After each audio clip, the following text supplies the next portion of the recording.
Hello, ako po ang iyong kaibigan at maririnig niyo po ako sa aking programa, ang programang Mahal na Mahal Ka ng Diyos. At magandang hapon po sa ating mga kaibigan at patuloy na sumusuporta sa programang ito. Ako po si Bishop Rafael Talde Arganda. Mga kaibigan, may nais lang po akong linawin about po sa ating pong pagtingin sa bawat isa at sa bawat tao. Ano po ang ating pong pagtugon at pagtingin sa bawat individual.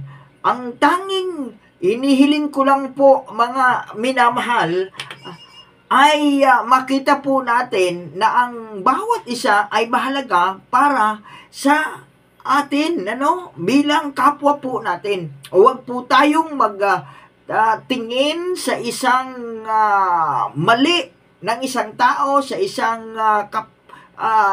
kapintasan niya po. Tumingin po tayo sa kanya pong strength, sa kanya pong kayang gawin, na alam ko may makakatulong po sila sa atin. Mga minamahal, remember, naglinika po tayo ng Diyos ng may isang dahilan at purpose at layunin niya na tayo po ay mag-ibigan. Maraming salamat at pagpalain po tayo ng